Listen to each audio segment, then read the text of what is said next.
Alô, bom dia, você está no canal Professor Belém nessa terça-feira, dia 9 de março de 2021.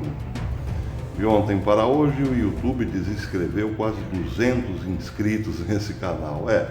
Nós estávamos ali bem pertinho de chegar finalmente a 270 mil inscritos e hoje voltamos para a casa dos 269.700 e alguma coisa. Pois é, meus amigos. Verifique se a sua inscrição ainda existe, porque pode ser que você tenha se inscrito no canal nesses últimos dias e não está mais inscrito. É assim que a banda toca, talvez porque esse canal de quando em quando faz elogios a Bolsonaro, ou talvez porque acreditamos em Deus, em seu Cristo, e assim por diante. Hoje, a vida de um cristão está difícil. Muito bem, vamos às notícias do dia. Querem porque querem prender Bolsonaro. Depois da decisão monocrática de Fachin de deixar Lula mais branco que a neve, como diz o Salmo, de limpá-lo, deixá-lo bem limpinho, cresceu ainda mais o ímpeto comunista de colocar Bolsonaro atrás das grades. Vejam, por exemplo, uma matéria saída hoje no Valor Econômico. O Valor Econômico é da Globo e, portanto, é a voz oficial da esquerda. Vejam o que diz a esquerda, portanto. Existe possibilidade do governo brasileiro ser condenado por tribunal internacional por sucessivas violações de direitos fundamentais à saúde, incluindo a atuação em relação à pandemia de Covid-19. O principal alvo de Bolsonaro está aí, no Covidão-19. E isso pode vir não pelo Tribunal Penal Internacional, e sim pela Corte Interamericana de Direitos Humanos. A avaliação é da juíza Silvia Steiner, ou ex-juíza Silvia Steiner. Ela observa que as organizações não governamentais são muito ativas e já deve ter uma série de queixas contra o atual governo em relação às questões humanas, direitos humanos e direito à saúde. E um volumoso número de denúncias pode impressionar, levando a Corte Interamericana a considerar que onde há fumaça, há fogo. E os juízes resolverem então investigar a situação no país. Neste ano, o Conselho Federal da Ordem dos Advogados do Brasil, a famosa OAB, denunciou o governo federal à Corte Interamericana por sua atuação no combate à pandemia. A OAB pede para a Corte apurar os atos praticados pelo Estado brasileiro que atendem aos direitos humanos. Muito bem, vocês sabem que este canal é dedicado à política internacional, à geopolítica.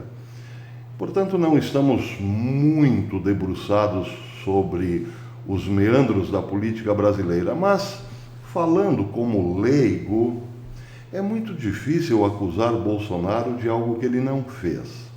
Em primeiro lugar, é preciso lembrar o seguinte: a pandemia instalou-se no país dentro de uma estrutura médica plantada e conservada por décadas de governo esquerdista. Foram 8 anos de FHC, foram 8 anos de Lula na presidência e foram 8 anos de Dilma Temer. Pois é, 3 vezes 8 anos. E em 2 anos, Bolsonaro não poderia, claro, refazer todo o parque sucateado da grande indústria da saúde. Isso é óbvio. Qualquer leigo entenderia que em 2 anos não se pode pegar um sistema de saúde sucateado e torná-lo um sistema de primeiro mundo. Até porque nem os sistemas de primeiro mundo conseguem entre aspas, dar conta da pandemia. Vejam o caso, por exemplo, de Nova York e outros tantos estados norte-americanos. E ninguém duvida que os Estados Unidos têm um excelente sistema de saúde, se não o melhor, mas lá eles têm muitos problemas. Claro, imaginem aqui, isso é óbvio. Mas o mais interessante dessa história é que Bolsonaro, no ano passado, abriu de banda as duas portas do cofre do governo e encheu os estados de dinheiro. Vejam, por exemplo, quanto ele repassou aos estados até o ano passado. O Ceará, por exemplo, recebeu 42,5 bilhões, um auxílio de 15,17 bilhões para a saúde.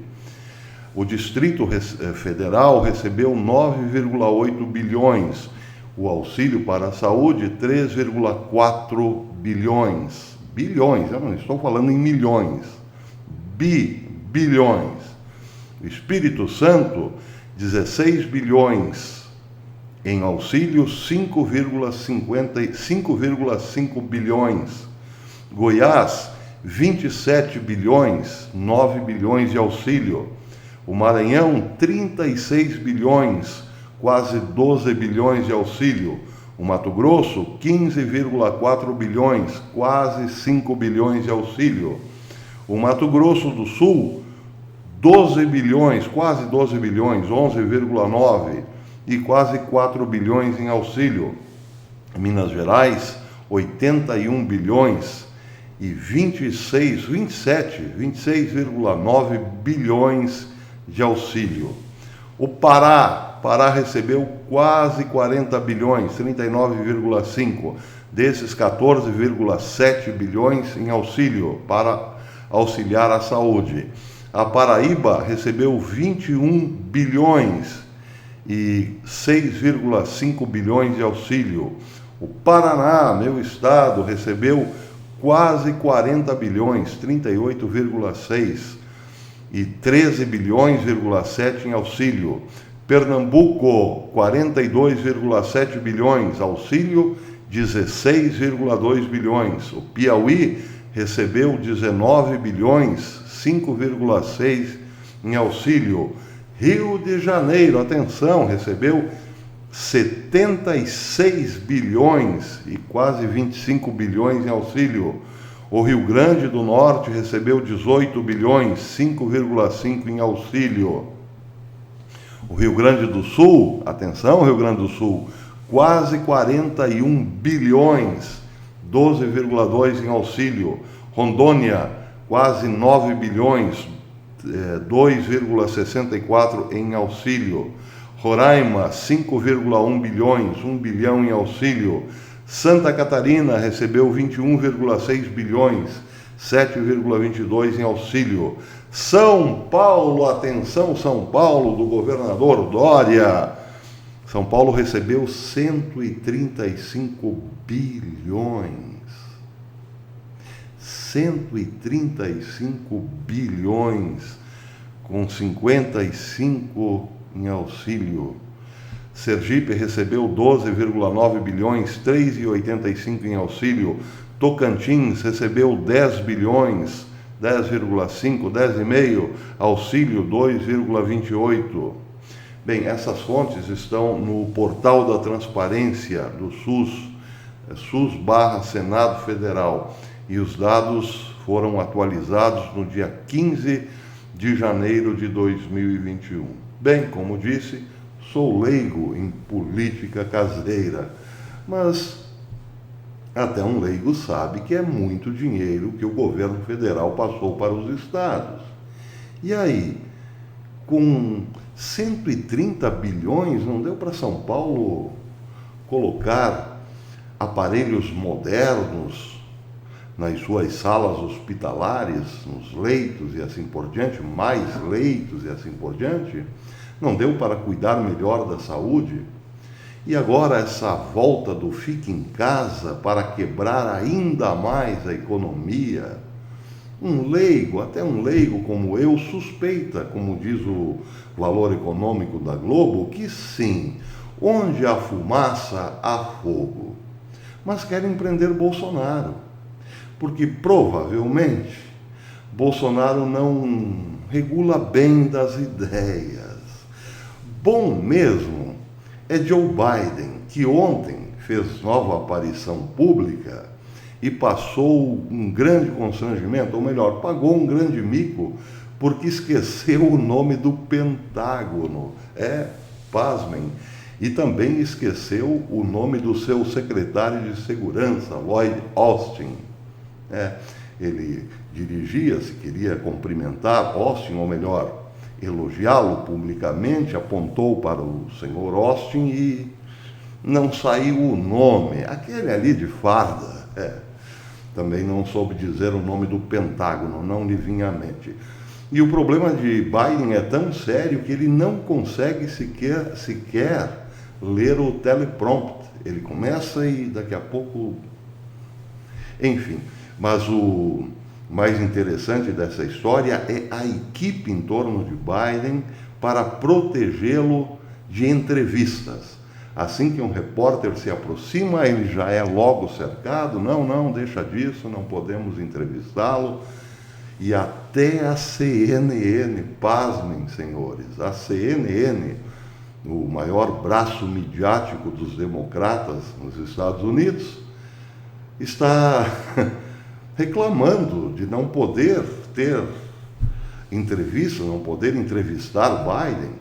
Aliás, Biden está há 45 dias, 46, 47 dias por aí, no cargo e ainda não deu a sua primeira entrevista coletiva. Pois é, mas este é o homem eleito ou escolhido, sabe-se lá por quem, para tomar conta da saúde e do povo e do bem-estar dos americanos. Pois é, claro, nós estamos no mundo inverso. Tudo se inverteu, evidentemente. Eu disse que em 2020 começou a grande tribulação e podemos contar pelo menos 3 anos e meio de muito sacrifício, mas o pior deles é suportar a inversão de valores, não resta dúvida. Vemos aqui, por exemplo, o insuspeitíssimo Lula, livre, leve, solto e mais branco que a neve. E o presidente Bolsonaro, quem diria, correndo o risco de frequentar o Chilindró. Pois é, querem maior prova de que estamos sim na grande tribulação? Acho que não existe outra. Muito bem, para finalizar então, esta pergunta aos governadores brasileiros: onde foi parar o dinheiro que o governo federal mandou para vocês? Onde foi aplicado? Na saúde? O que vocês fizeram no verão passado? Nós sabemos. Até depois.